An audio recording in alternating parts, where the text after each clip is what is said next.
اللہ تعالیٰ کے خوف و خشیت کے ساتھ اس کی رحمت سے اپنے لیے بھلائی کی امید رکھنا بھی بہت عظیم عمل ہے۔ حضرت ابو ہریرہ رضی اللہ عنہ سے روایت ہے کہ آپ صلی اللہ علیہ وآلہ وسلم نے ارشاد فرمایا، اِنَّ حُسْنَ الظَّنِّ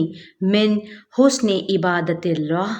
اللہ تعالیٰ سے اچھا گمان رکھنا بھی اللہ تعالیٰ کی اچھی عبادت ہے۔ اور ایک حدیث قدسی میں آپ صلی اللہ علیہ وآلہ وسلم نے اللہ تعالیٰ کا یہ ارشاد نقل فرمایا ہے، انا عند ظن عبدی بی وانا معہ حیث یذکرنی۔ میرا بندہ مجھ سے جو گمان رکھتا ہے میں اس کے مطابق ہوں، اور جہاں وہ مجھے یاد کرے میں اس کے ساتھ ہوں۔ غرض قرآن و حدیث میں اللہ تعالیٰ کی رحمت سے اچھی امید رکھنے کے بڑے فضائل وارد ہوئے ہیں، لیکن اس کا مطلب یہ ہے کہ انسان اپنی استطاعت کے مطابق اللہ تعالیٰ کے احکام کے مطابق زندگی گزارنے کی کوشش میں لگا رہے، اور جہاں اس کوشش کے باوجود غلطیاں اور کوتاہیاں ہو جائیں تو ان کے بارے میں اللہ تعالیٰ کی رحمت کا امیدوار رہے۔ لیکن اگر کوئی شخص اپنی زندگی میں اللہ تعالیٰ کے احکام سے بالکل غافل ہو، اپنی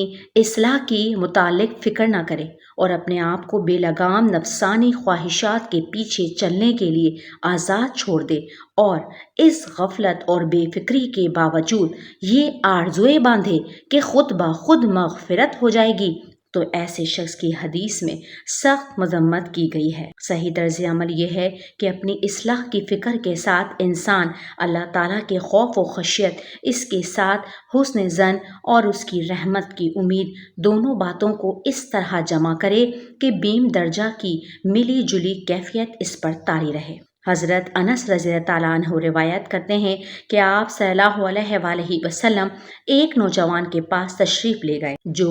بستر مرگ پر تھا۔ آپ صلی اللہ علیہ وآلہ وسلم نے اس سے پوچھا کہ تم کیا محسوس کرتے ہو؟ اس نے عرض کیا کہ یا رسول اللہ صلی اللہ علیہ وآلہ وسلم، مجھے اللہ سے بہت امید ہے، لیکن ساتھ ہی اپنے گناہوں کا ڈر بھی ہے۔ آپ صلی اللہ علیہ وآلہ وسلم نے ارشاد فرمایا کہ جس مومن کے دل میں اس جیسے موقع پر یہ دو باتیں جمع ہوں، اللہ تعالیٰ اس کی امید پوری فرما دیتے ہیں اور اسے اس کے خوف سے مامون فرما دیتے ہیں۔